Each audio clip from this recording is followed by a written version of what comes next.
Welcome to A Quest for Metal. Today we are ranking Deicide, one of the biggest and one of the best death metal bands to come from America, and pretty much in the big four of death metal. You may not like that, you may say, oh, you should put Obituary in it, but fuck you, Deicide's in it instead. Now, I love Obituary as well, don't take that as me hating Obituary, because they're great too. But Deicide has always been a band where I've kind of underrated them, I guess. I've never talked about them a lot on the channel up until right now. This is like the first time I've talked about them. And yeah, I didn't really listen to them a whole lot. So going through the discography was quite interesting because holy shit, they have so many good albums.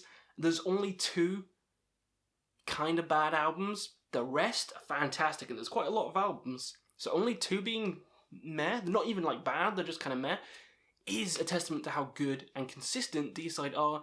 So, before I get started in my ranking, let me know down below what's your favourite Deicide album, what's your least favourite, and let's get stuck in. So coming in last is in Torment in Hell. This one is one of the meh ones. The songs are okay, but the sound is a bit murky. The songs are a bit slow, but not in like a fun, slow way, like some of the later albums, like we'll get to some slow albums which I really enjoy, but this one isn't quite one of them. The sound is a bit murky. It's a bit of a boring album. The singing is very weird on this one as well. It just feels a bit lifeless. So if you like it, good for you. For me, it's the weakest, easily the weakest, so it's coming here. Scars of the Crucifixes next, another kind of meh album that I'm not really a big fan of. It's a bit better, but the sound is still a bit murky again. The whole thing is very messy as well. It feels a bit rushed, and the vocals I'm not a big fan of, but I do love the fact that one of the songs is used as a torture. Fuck Your God is used as the torture device for prisoners. That's actually pretty sick, because that song is kind of chaotic and just all over the place, so I can see it being used as torture. So yeah, it's an okay album, a bit murky, a bit muddy, not one of my favourites, so yeah, it's coming in here. Chores of Blasphemy is next. This is the latest album they did, and this is a step up. This is still not quite amazing, it's just pretty good. Those ones were meh, this one's pretty enjoyable. The reason it's coming here, quite lower on the list, is the fact that the production is very thin.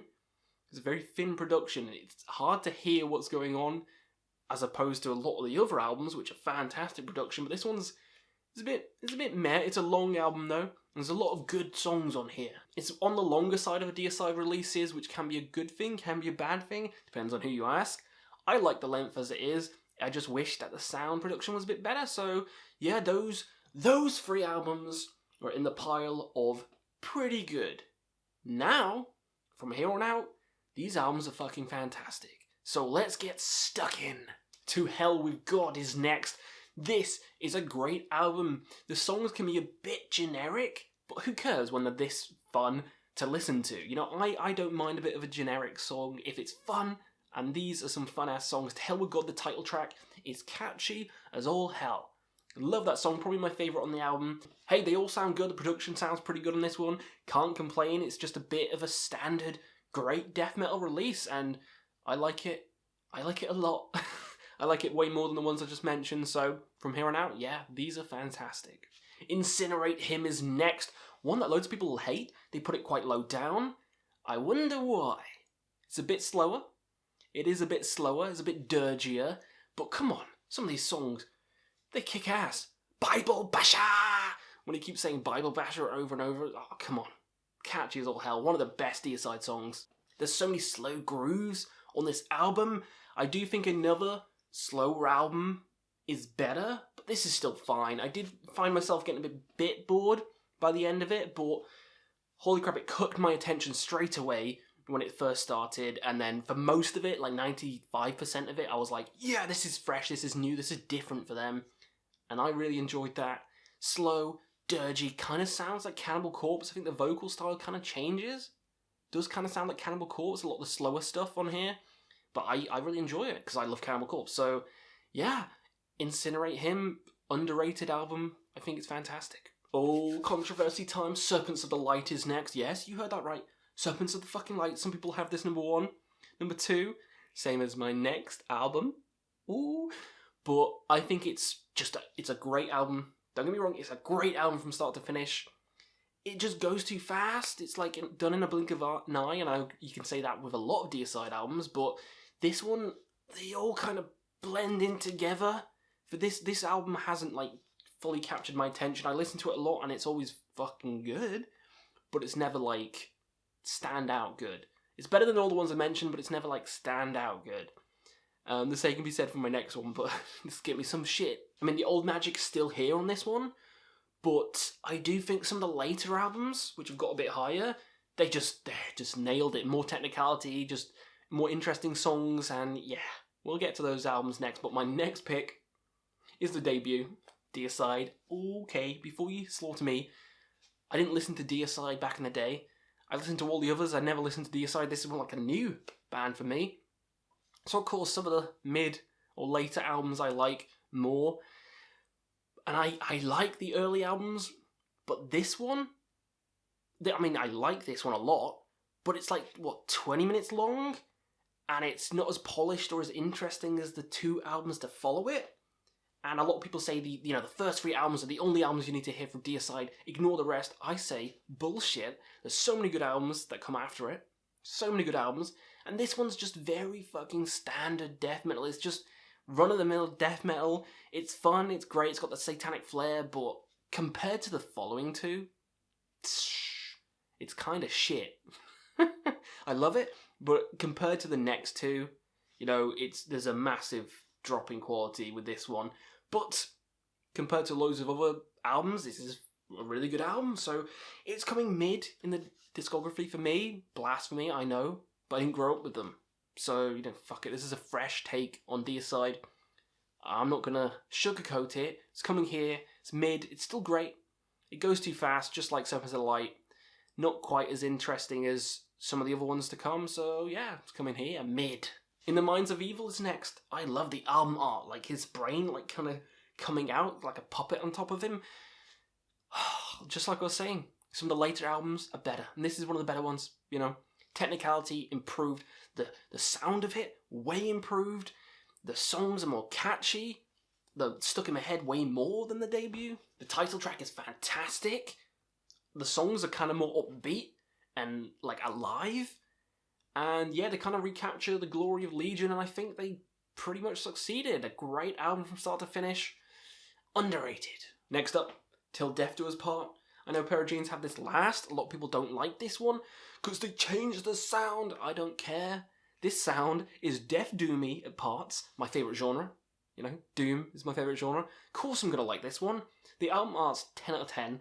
The songs are 10 out of 10. This album is beautiful. I almost want to put it higher. But, I mean, the others are fucking fantastic as well. But this one, it blew my socks off as soon as I heard it.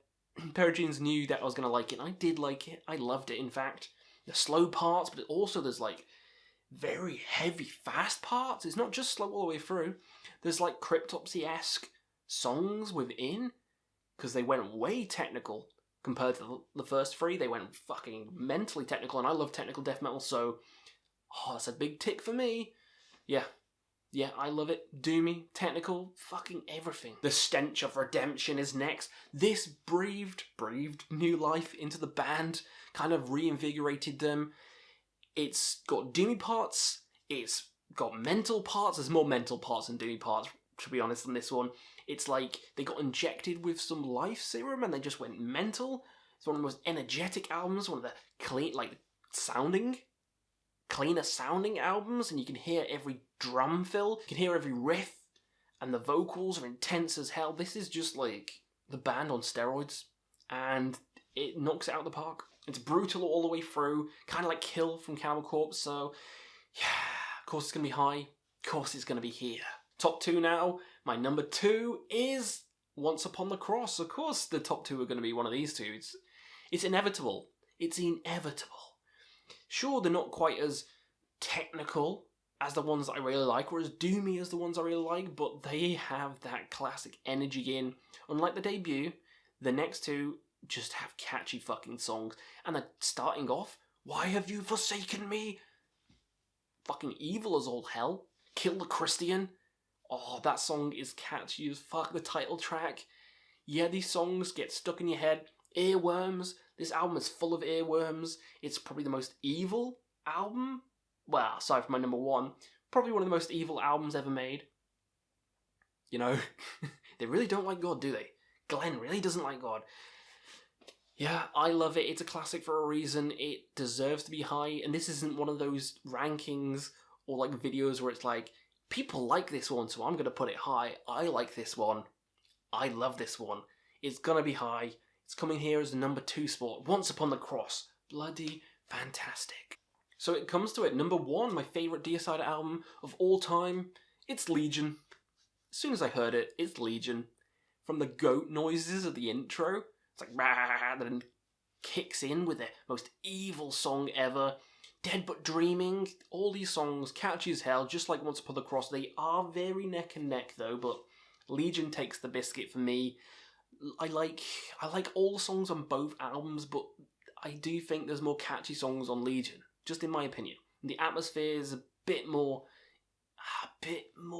gloomy and chaotic and crazy on Legion. Don't know what it is about the album, just sounds evil.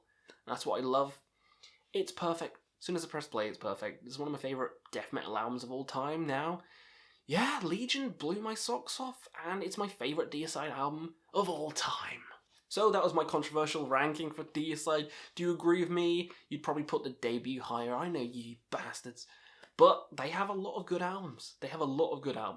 So how would you rank Deicide? Let me know down below, and we'll see you again on another Quest for Metal.